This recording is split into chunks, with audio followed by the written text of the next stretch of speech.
I wish we had music when we go live. Welcome back, y'all, to Real Chill Conversations. And today we do have the topic of how does food control our mood? And I did want to talk about this today because did you know we can use food to actually manipulate our mood? Yes. Yes, that's why it's such a great topic. Doing my little research, Mhm. and plus, I know I was in a strict diet before. You remember that. Yeah, yeah. Um, so when I was dieting with salads and fruits, I can truly tell the difference in my mood. Right. Like my mood was extremely different from eating junk food or McDonald's or Burger King. I felt so bad. Have you ever felt so bad when you eat like fast food and junk food? Oh my God, yes. And it's a very lasting situation. I mean, the time from eating it to not feeling well is relatively short, usually within like an hour or two of me eating something that's super processed or has a high sodium or fat content or is fried and greasy, that kind of stuff. Whew, it just hits different. It just really hits different in more ways than one. I felt so lazy that sometimes I didn't even want to get off the bed. So when I started actually eating right, it was a difference in my mood and how I felt. Um, One study showed that people who don't eat nutritional food are more prone to depression. How do you feel about that? I think that's very true. Also in my research and just from information that's been given to me by various doctors that I've seen, because I've had a lot of stomach issues, and part of that was the doctors trying to find out if I had food allergies or was just sensitive to certain foods, because I kept getting these infections like within the digestive tract, my stomach and like the intestines and all that kind of stuff. Really nasty stuff. But the doctor was saying that when you're in a state of chronic inflammation, having elevated blood sugars and all of that, which comes from the highly processed foods and eating a lot of foods that are heavy in carbs. So, processed foods are the things that are like ready to eat. You can just eat it right off the shelf, or you can eat it right out of the vending machine, or you can eat it right out of the bag. You get it something from, a fast food restaurant. So that gut inflammation can affect mood, and it says that there's a link between highly processed foods, mental health, and depression, depressive disorders. Exactly. I'm sorry, y'all. If y'all hear some noise in the background, I am outside. So you may hear some police, ambulance. Did you hear that? I did. Okay. So yes. Another thing I wanted to talk about, and I wanted your opinion on it because I'm actually trying it now, is how do you feel about sea moss? I introduced sea moss into my diet probably about 5 years ago. This Irish sea moss gel is supposed to be really rich in nutrients and really help Minerals? Yeah. minerals and Uh, really help you get that magnesium and potassium and all those, like, ultra fine minerals that you might not get in foods that are highly processed, because when the food is highly processed, you're processing out the nutrition and replace. how did it change like how you were feeling, or what was the reason you start taking it? I was taking it because I was trying to cut down on the number of issues I was having as far as like my stomach. I was told that it was really good for gut health.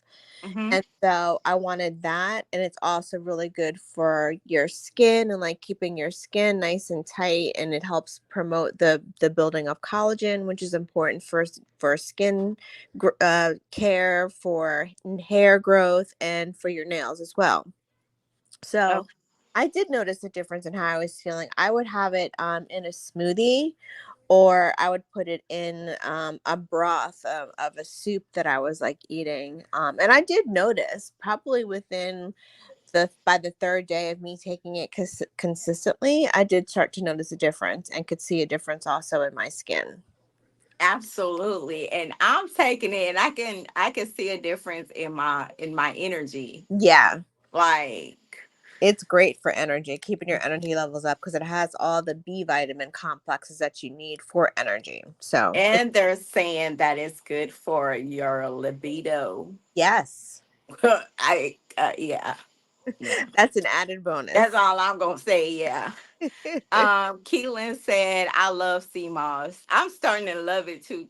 Yes. Yes. I eat like applesauce.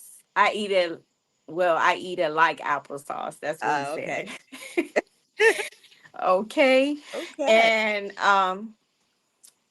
scientifically, we do know that about our brain and our gut connection. So Right. I didn't know too much of that, actually, but I did my research.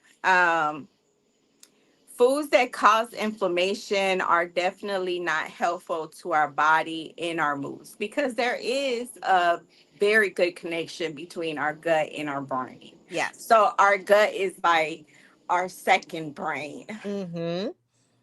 Woo! Yes, it I is. was like, You hit the nail right on the head right there. okay, would you say that our gut is um like very connected to the point where if you're is it start do you think it starts in your gut? I actually do think that it starts in your gut because you ever notice how when you get like a funny feeling, or you get like you feel like a sensation, it's like you just feel like something is going on. You feel it in your gut, like your stomach feels, fluttery, or your stomach might feel a little bit funny, or if you get anxious, like your stomach might feel like it's starting to like kind of twist and turn, get a little excited. So I Right. definitely think that it starts in the gut, and it only makes sense that if the biology and the makeup of the microbiomes that are in your gut are off, or you don't have enough of them, or you're lacking in certain things, why that connection would be that later be felt in the brain. I'm glad you said feeling that feeling in your gut. Yes. Because you know how we be like, I just have my gut is telling me Yes. something, Yes. telling me this or telling me that, or the butterflies that Yes. we feel in our stomach. Mm. Like scientists believe that depression and anxiety may actually happen from the gut, which has got me more interested in this topic because I do have like anxiety. Yes, I'm very familiar with that as well. And just know that like nervousness that I get, in my stomach when I feel like something's going on, like the first place I feel it is literally in my gut. So, based on this research, it may be super important to eat right. I'm just saying. I used to listen to Dr. Sebi all the time, and I do believe that what we consume can heal us physically and mentally. Absolutely. Mood swings are definitely something that most of us struggle with. At one point we're happy, at one point we're sad, and it's real easy to tell people, oh, just smile.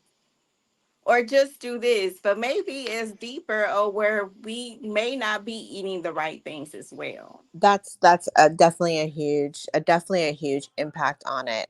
And I can say, with certainty that in part of the process and trying to get myself diagnosed and to get my GI issues under control, like the doctor had me see like one of the nutritionists that they had on staff, Hmm. and she came up like with a meal plan, in addition to, at the time, I was needing to get vitamin B6 and B12 supplements, so it was a weekly injection that I had to get for that to help supplement.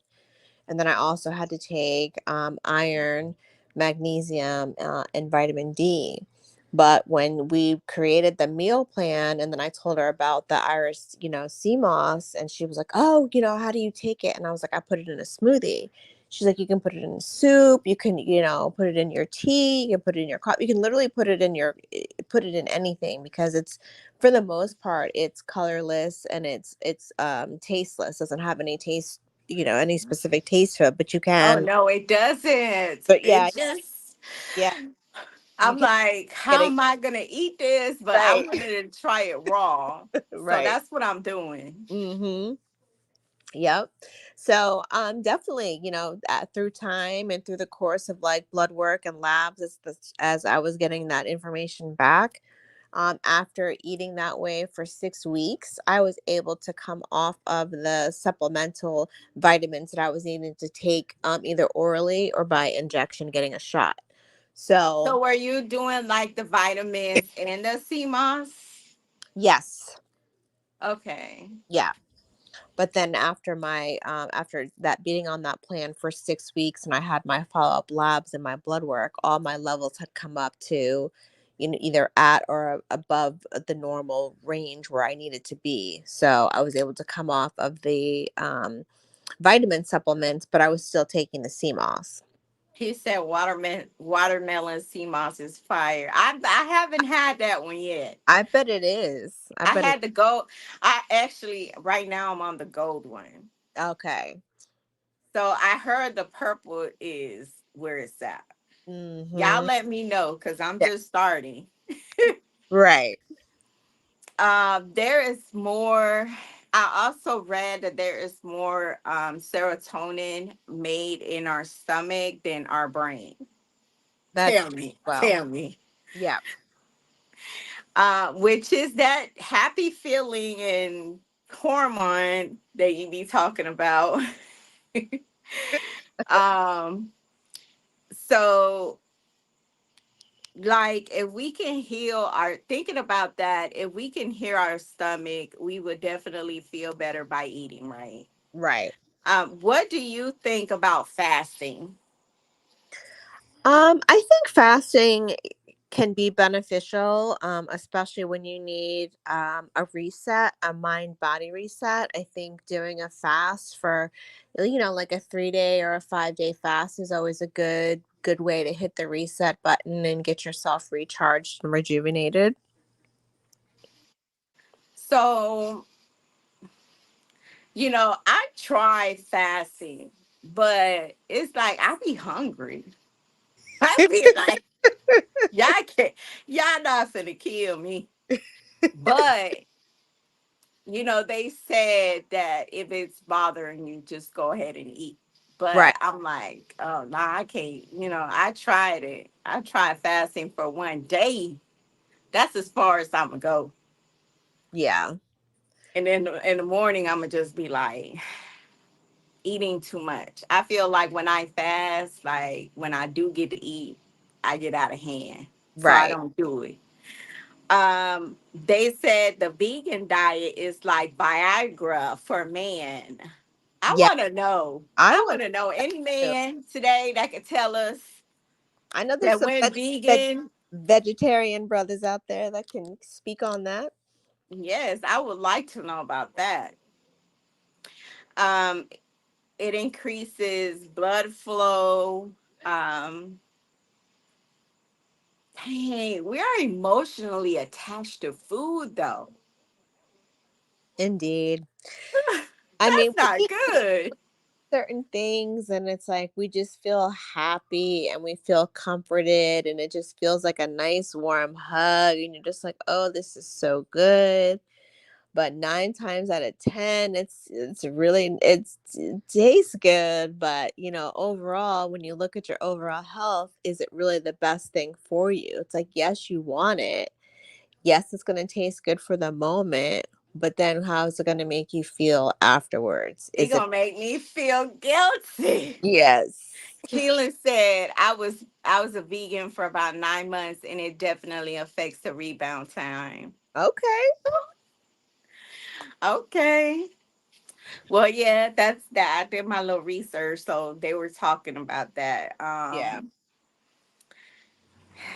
Do you think, I did want to ask this question, do you all think that people that have too much sugar are in need of love? Maybe that's why we just want sugar. Maybe that's why I want a Snicker all the time. Um, I think that there's an initial release of feeling good when you have something that that you crave. When you have a sweet treat, when you have a Snickers bar, if you have that, crispy, fresh Krispy Kreme glazed donut that's still hot and melty and it's just so freaking good, or your cake, or your cookies, whatever it is that you have a That little. red velvet cheesecake. Yes, whatever it is that you have a little thing for. It's like you take the first bite and already I'm in my seat doing my happy dance because it's just so good. I want to know what a specific diet are y'all on right now and how it's benefiting you. So I think we need to know. Like, you need to let people know. Yeah, that's a good point. Um if I had to say if I was on like a specific type of diet, I don't think that I'm on a specific diet. Like I'm not on like keto, I'm not doing like um Atkins, or I'm not, vegan, I'm not vegetarian, but I do place an emphasis on fresh fruits and vegetables and eating more fish and Right. seafood than eating like red meats and things like that. And So are you eating more processed- like seafood yeah, kind of? yes. Okay. And fresh vegetables and fruits. So how is that? How is that making you feel? I think it's good. It's good for my energy. I think I'm getting an adequate amount of protein because when I go to my physical therapy sessions and I have my measurements and stuff done, it's like I'm, getting good muscle tone back that I had Mhm. lost after my knee injury and having the surgery and stuff like that. So I'm think I'm Right.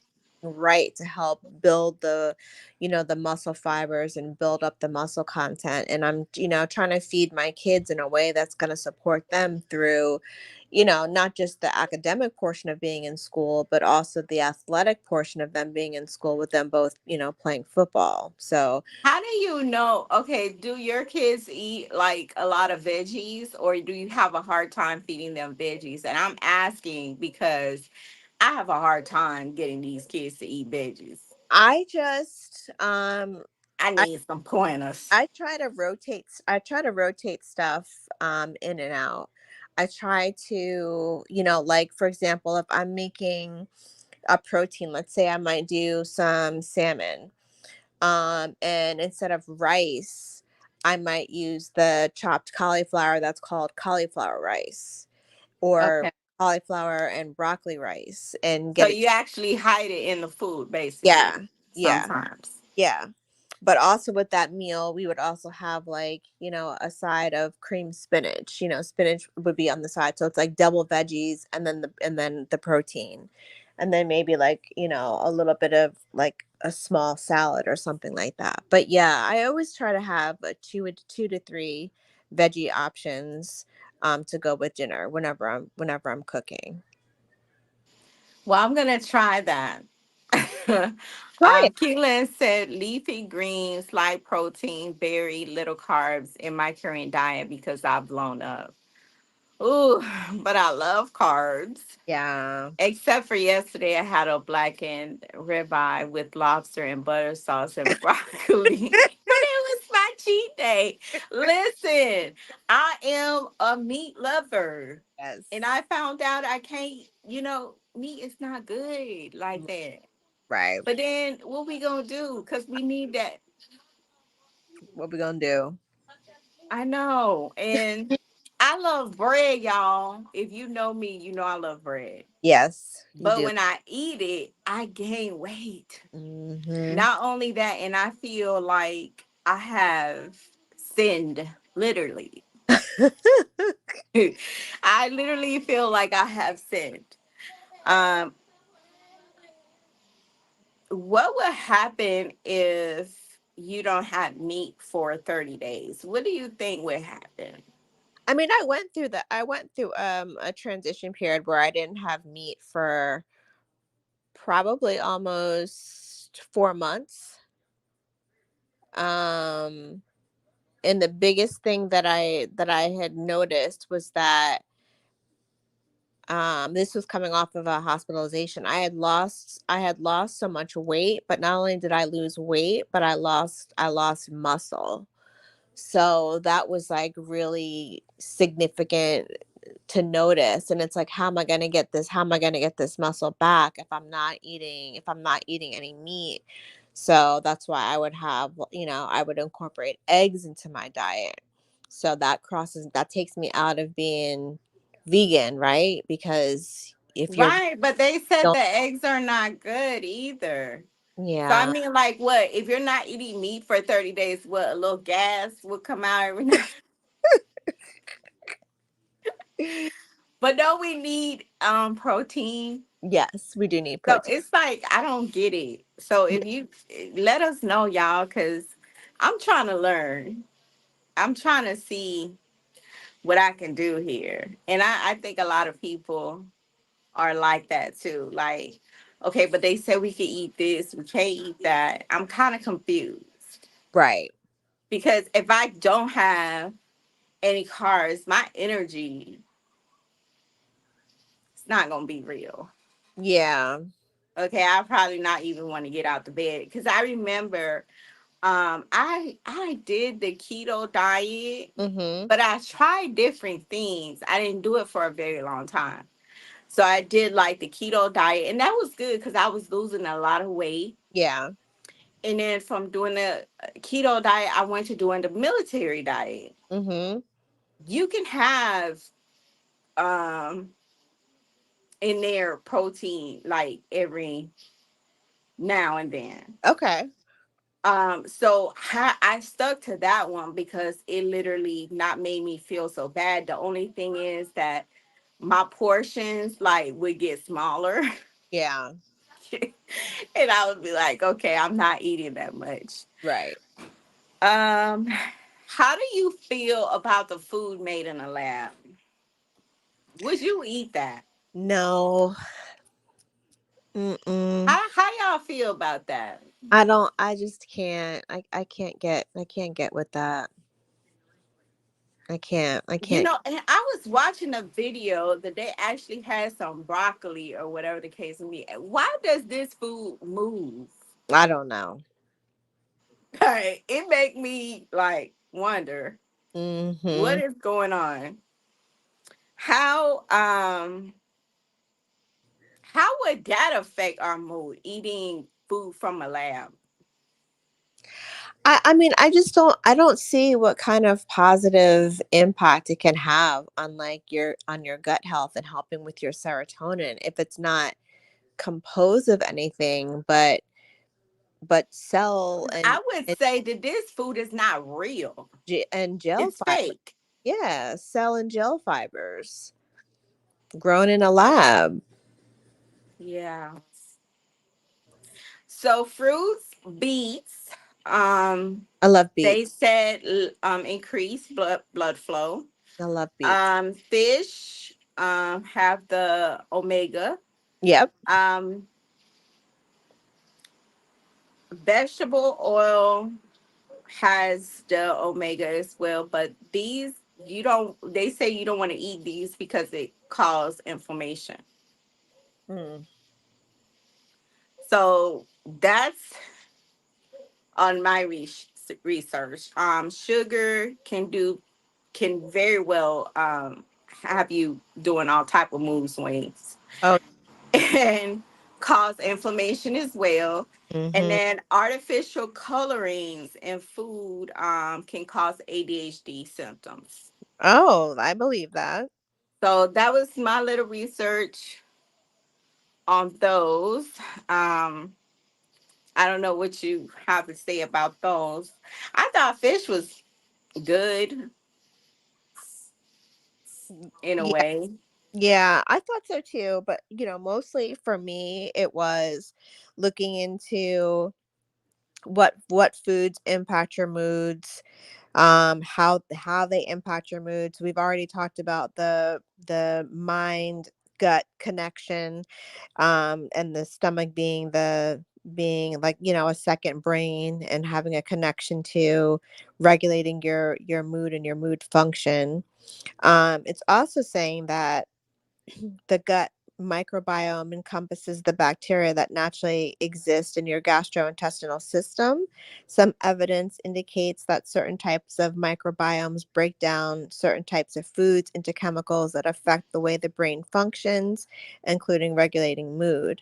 And other research is starting to show, we've already said that, people that have issues with mood and mental health may have an altered gut microbiome. So they're saying that you should strategies to improve your mood and help ward off different mood disorders, because there's a lot of mood disorders that exist out there, and bipolar 1 and 2, and being manic depressive, and be having a severe depressive disorder. And a And lot of people feel like I noticed that some people actually feel like what we put in our body is actually making those disorders. right, right.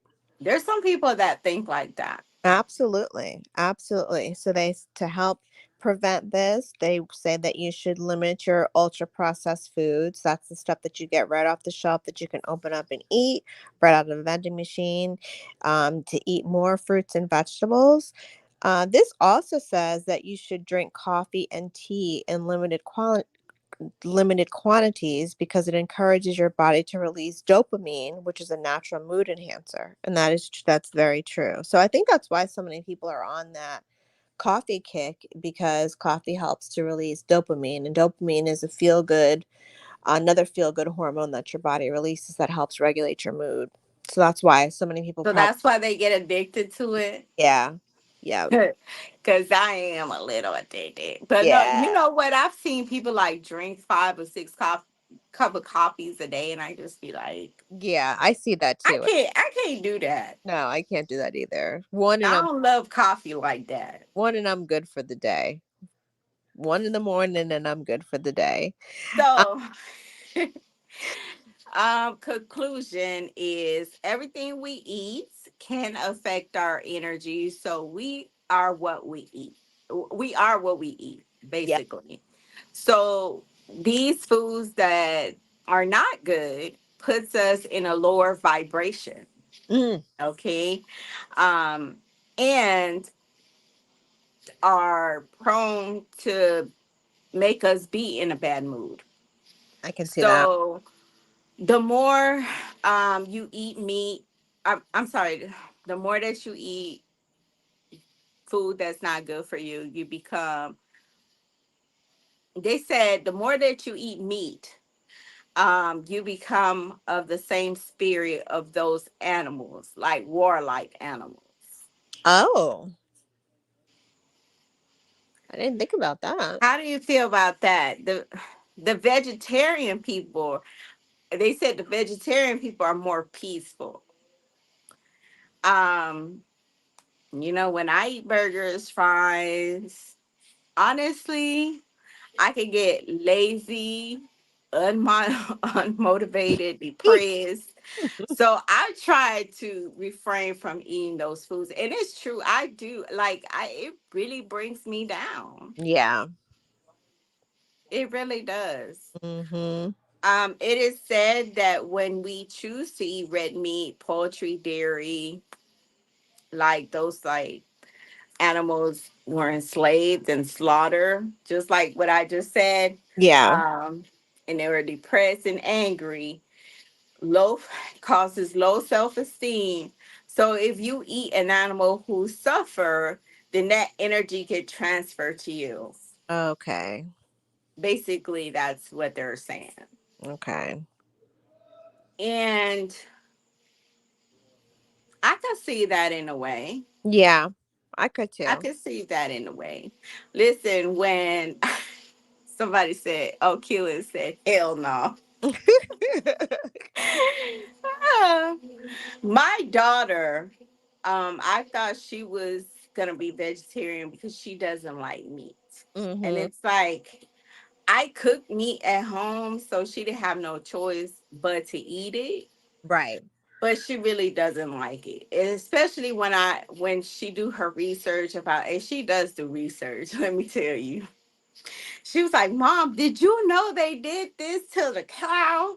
Did you know did you know they did this?" Like, girl, I'd be like, yeah, she don't want to eat no animals. Mm. I've seen animals kill other animals gruesomely. Does the energy transfer to them? Good question. That's a good question. Mhm. Sweat with that one because I don't know. Look, Right. I've been doing my research. I just wanted to talk about it today to see if anybody had like pointers and stuff like that because I'm not gonna lie, it's a very interesting topic. Yeah. Um, and like I said before, the gut is connected to the brain. So when you're not eating right, you're also causing damage to your brain. Yeah, I could definitely see that because you're not, number one, you're not getting the nutrients, the nutrition, Exactly. and all that you need to support your whole, to support your whole system. You're basically, your brain is a supercomputer that needs to process, and it's got all these nerves and neurons that need to fire off and send messages all throughout the body. Think about how your body is just, it needs things in order to survive. Just like if your car runs on Supreme, and you put in that regular gas and your engine starts knocking and carrying on, you put the wrong stuff in your tank, honey. Okay. So don't put the wrong stuff in your body. We only get one. I got my stuff out today, y'all. So hope nobody think they cheating. But somebody, oh, he said I have slaughter cows and chickens. I'ma eat. Okay. Whew. You have any final thoughts for today? um my only final thought would be that you need to, number one, absolutely do your research. But number two, you need to eat in a way that actually works for you. Just because it works for me, or it works for Dominique, or it works for somebody else, doesn't necessarily mean that it's going to work for you. In my research, I also did find that there were some things that talked about, eating based on your blood type. So if you're blood type A, or you're O positive, or B negative. I was just about to say that you took the Yeah. words out of my mouth. Yeah, so So, that do you really feel like some people, that's why some people are not able to eat what they're able to eat because of their blood type? so yeah, I think so. It just supports the whole connection with the gut and the brain. And if your body's not compatible DNA wise, or genetically is not compatible to certain foods and certain things that you're putting in your body, then you're just going to put yourself in a state of inflammation. We've already talked about what inflammation can do. um, Right. it releases a lot of stress hormones and a lot of just nasty toxic things like into your body, which messes with how you feel physically and also mentally. So you Exactly. have to work with and be patient. I mean, try different things. Like we're telling you, we've, tried the sea moss. I've been on it for, I want to say, like 5.5 years now at this point. It's been, so that's definitely something that's been a plus and a positive in my life. I also take a collagen supplement that's just a powder that I can mix into a smoothie or put it in my morning coffee or whatever, whatever. And I do that to help because collagen also helps maintain gut health and it's good for your bones and your joints. And if you suffer from a lot of inflammation, which is something that I've always had an issue with. So part of that for me was trying to supplement, having a healthy gut so that I wouldn't be as impacted mentally by the things that, would be like stressing me out or like causing me anxiety and things like that. So yeah, I've been trying to switch it up and follow a good eating routine, and I found that like no, not a specific diet works for me, but it's just an overall healthy approach to try to eat things that are fresh more often than things that are processed. And there's always a good ratio, just like somebody talked about what they eat on their cheat days. I think it's also important to not feel like you have to put yourself on an island and be like, "Oh, I'm never going to eat chips again." Like, yeah, am I going to have chips again? That's Yeah. a lie. Yeah. Like, of course. Does it mean I'm never going to have a Snickers bar? No, that's not what it means. It just means, all things in moderation. Yes, I think moderation is the key when it comes to eating Yeah. and killing. Great said, great shows, lady. Very informative. Thank you for joining us, Yeah. and I hope y'all Yeah. can be back on the show. Yep. Now, these I was not having any issues when I wasn't doing the podcast. Now, as soon as I start, I turned everything on, and my light, all these flying things, Oh, want to come to the light. But love y'all. See y'all next Sunday. all right. And Brenda, do you have anything that you want to share that you're talking about next Sunday? Or Not yet, but I'll drop it in the Facebook group. okay, all right, y'all. Well, have a good night, Good night. and we'll see y'all next Sunday. All right. Peace. Bye bye.